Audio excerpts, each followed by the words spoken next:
Hi everyone. सो इस video को start करते हैं और इस वीडियो में हम यहाँ पर बात करने वाले हैं मल्टीपल कंपनीज के बारे में। बट सबसे पहले मैं स्टार्ट करना चाहूँगा कॉग्निजेंट के साथ, बिकॉज कॉग्निजेंट ने अभी रिसेंटली में हायरिंग निकाली है और ये एक काफ़ी ज़्यादा इंटरेस्टिंग टॉपिक है और इसके बाद हम और कंपनीज के बारे में बात करेंगे।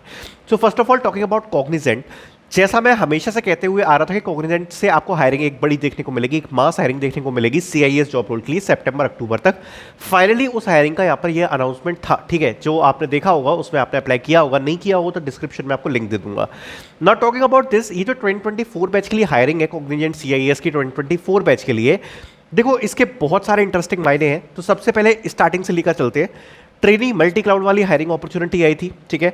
उसमें बच्चों ने अप्लाई किया। मैंने सेपरेट वीडियो बना के बोला था कि इसमें 2021 से लेकर 2023 बैच के लिए ये वाली हायरिंग अपॉर्चुनिटी बेटर है, 2024 के लिए CIS वाली बेटर है। क्यों? सेम चीज़ हुई कि उस वाली अपॉर्चुनिटी में 21 से लेकर 23 बैच तक एलिजिबल थे। तो अगर आप लोगों को यहाँ पर टेस्ट वगैरह रिसीव हो गया है उसके थ्रू, तो आप लोग तो एलिजिबल हो ही नहीं कॉग्निजेंट में। 2024 बैच के लिए हायरिंग आई है तो आपके लिए वो वाली हायरिंग बेटर है, क्योंकि आप उसमें अप्लाई कर सकते हो, टेस्ट वगैरह क्लियर कर सकते हो। अगर आपको सारी चीज़ सूटेबल लग सकती है तो आपका ट्रेन एंड हायर मॉडल पे होगा, इस पर आपको कुछ पैसे पे करने पड़ेंगे, then you will join the company, ठीक है। 2024 के लिए ये वाली हायरिंग अपॉर्चुनिटी जो थी वो डेफिनेटली काफ़ी ज़्यादा बढ़िया है, जो अभी CIS की निकल के आई है। बट इसमें जो इंटरेस्टिंग चीज़ है वो एक बहुत इंटरेस्टिंग चीज़ है। एक स्थिति कहते हैं ना, जिसको कहते हैं करो या मरो। करो या मरो का मतलब आपको पता ही होगा कि इस बार या तो कर जाओ या फिर कुछ नहीं है। सो ये लगभग उस कैटेगरी में आती है। अगर आप में से कुछ लोग हैं जो कि मास हायरिंग्स के लिए वेट कर रहे हैं, ये ऑलमोस्ट एंड है। क्योंकि अगर आप देखोगे लगभग सारी कंपनीज की जो मास हायरिंग्स है वो एंड हो चुकी है। कॉग्निजेंट बची थी तो कॉग्निजेंट की ये हायरिंग है, ठीक है।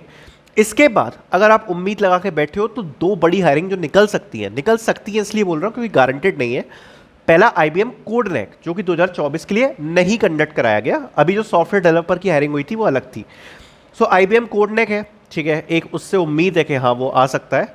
दूसरी जो उम्मीद है वो डिलॉयट OTN है, लेकिन वो भी ट्रेन एंड हायर के मॉडल पर चलता है, ठीक है। तो काफ़ी सारे लोगों को तो उससे प्रॉब्लम हो जाएगी, यूट्यूबर्स को, कि पैसे मत पे करना। बट एक वो और आपके जो हायरिंग है वो बचती है, ठीक है। तो एंड ऑफ द डे अगर आपको जॉब लेनी है तो आपको फिर OTN में जाना पड़ेगा, ठीक है, ट्रेन एंड हायर में, ठीक है। उससे बेटर ये है, मैं आपको एक चीज़ जरूर रिकमेंड करूंगा कि आप इस वाली स्थिति में जो अभी आपका ये कॉग्निजेंट का होने वाला है, इसमें ट्राई योर लेवल बेस्ट, ठीक है। बिकॉज ये आपके लिए ऑलमोस्ट अब एंडिंग है और ये आपके लिए वो अपॉर्चुनिटी होने वाली है जो या तो आपको जॉब दिलवाएगी या फिर बाद में फिर स्ट्रगल ही स्ट्रगल है। ये बात मैं अभी बोल देता हूँ, ठीक है। तो try your level best and this. अगर थोड़ा बहुत भी शरीर में आलस आ रहा है, थोड़ा बहुत भी अगर थोड़ा सा डिस्ट्रैक्ट हो रहे हो, तो समझ लेना कि ये किस कीमत को होल्ड करती है अपॉर्चुनिटी, ठीक है। अभी आप 2025 बैच को अगर देखोगे तो 2025 बैच ने तो इतिहास बना दिया। इतिहास कैसे बना दिया है?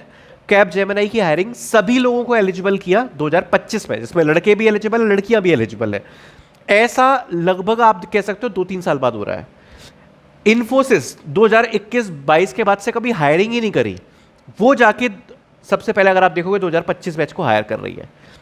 TCS, जिसने पिछली बार जो हायरिंग थी वो केवल ऑफ कैंपस के थ्रू कंडक्ट कराई थी, ऑन कैंपस में ऑलरेडी 2025 बैच के लिए हायरिंग आ चुकी है और ऑफ कैंपस में भी फ्यूचर में आएगी। तो आप सोच सकते हो 2025 बैच के लिए यहाँ पर लाइन लगी हुई है। अभी डिलॉयट NLA आ जाएगा, उसके बाद फिर एक्सेंचर है, टेक महिंद्रा की हायरिंग्स होंगी, तो 2025 बैच के लिए तो लाइन लगी हुई है जॉब की। 2025 की कंडीशन 2024, 2023, इवन 2022 से बेटर है। 2025 बैच लगभग 2021 के कंपैरिजन में जा रहा है, लगभग दोनों बराबर में जा रहे हैं। अगर 2025 बैच से कोई बच्चे इस वीडियो को देख रहे हैं, देखो जो अपॉर्चुनिटीज आपको मिल रही है आप अपने प्रीवियस बैच से पूछ सकते हो कि उनकी क्या हालत रही है। तो हल्के में मत लेना, अभी जॉब निकाल लेना, ठीक है। क्योंकि बाद में आके अगर आप मेरे से ये बात कहोगे कि नहीं भैया हमें उतनी अपॉर्चुनिटी नहीं मिली, मैं आपसे किसी भी पॉइंट पर एग्री नहीं करूंगा। Because 2025 batch is getting the highest number of opportunities in the past few years, जो कि अभी रिलीज हुई है। सो बाद में जाके कोई भी एक्सप्लेनेशन, कोई भी एक्सक्यूजेस आते हैं, I will not accept it, ठीक है। सो 2025 बैच अभी जो आपको अपॉर्चुनिटीज मिल रही है, कृपया करके उस पर फोकस रखो, अच्छे से हायरिंग अपनी निकाल लो। अगर आप देखोगे तो कॉग्निजेंट ने बहुत बड़ी हायरिंग कंडक्ट कराई है 2025 बैच के लिए, जिसके लिए they are waiting for the interviews. TCS की ऑलरेडी हायरिंग हो चुकी है, मतलब कंटिन्यू प्रोसेस में है। कैप जेमिनी की ऑलरेडी ऑन कैंपस में हायरिंग आ ही रही है। सो ये 3 कंपनी से काफ़ी बड़ी हो जाती है, साथ साथ में आपकी ये इन्फोसिस भी आ चुकी है। तो 4 बड़ी हायरिंग अपॉर्चुनिटीज जरूर देखने को आपको मिल रही है, ठीक है।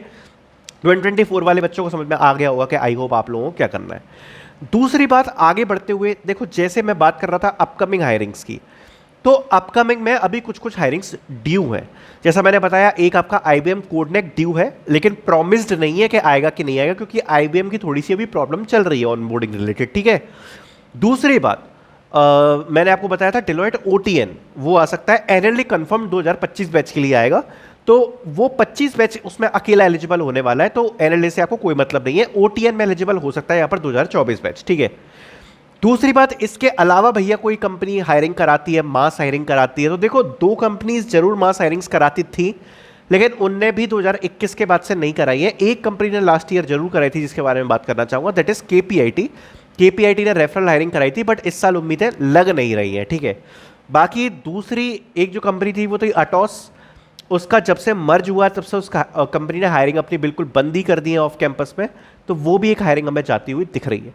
बाकी एम्फेसिस से कोई उम्मीद लगाना मत, LTI Mindtree already on campus hire कर चुकी, 2024 की उम्मीद है कुछ है नहीं। तो अभी जो फ्यूचर का सिनेरियो है वो आपको समझ में आ गया होगा। बट अगर आप में से कुछ बच्चे हैं कि ऐसे टाइम पे हम क्या कर सकते हैं, क्योंकि हमें तो जॉब लेनी है कुछ भी करके। पहली बात देखो, अपने आप को कंपेयर करना आपको छोड़ना पड़ेगा कि इसके साथ ऐसा हो रहा है, उसके साथ वैसा हो रहा है, हम ऐसे नहीं कर पाए, नहीं। आप ये डिसाइड करो कि आपको जॉब लेनी है, ठीक है। दूसरी बात, अब वो वाली कंडीशन है वेयर आप चूज ही नहीं हो सकते। काफ़ी बच्चे इस समय भी चूज ही हो रहे हैं कि भैया मैं इसमें अप्लाई कर दूं, इसका ऑफर ले लूं। अरे आपकी जो कंडीशन है, अगर आपको ऑफर मिल गया वही बड़ी बात है कि 2024 बैच की अब हायरिंग्स यहाँ पर ड्रॉप होना स्टार्ट हो जाएंगी। पर्टिकुलरली अगर 25 जनवरी के बाद से अगर हम बात करें तो काफ़ी आपको एक बड़ा ड्रॉप देखने को मिलेगा। तो चूज ही होने की तो कोई ज़रूरत ही नहीं है, जो आपको मिल रहा है उसमें करो।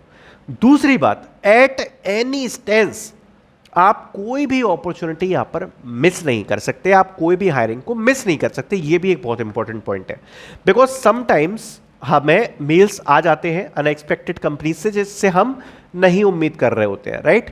सो वो भी मेल्स आ जाते हैं, उनमें कंपटीशन काफ़ी ज़्यादा हाई है, बट मिस नहीं कर सकते, क्योंकि अगर आप देखोगे तो वो बच्चे ज़्यादा हैं जिनकी लिमिटेड हायरिंग्स वाली जो पोजीशन होती है उसमें जॉब लगती है, ना कि मास हायरिंग्स वाली में। क्योंकि लिमिटेड में थोड़े थोड़े 20-20, 25-25 बच्चे करके हायरिंग होती रहती है पूरे साल भर, उसमें बच्चे धीरे धीरे लगते रहते हैं, ठीक है। तो focus on that. So I hope इस वीडियो से आपको अच्छी क्लैरिटी मिली होगी कैसे क्या फ्यूचर में होने वाला है, कैसे क्या चीज़ें हो सकती हैं, and all the information. So thank you so much for watching.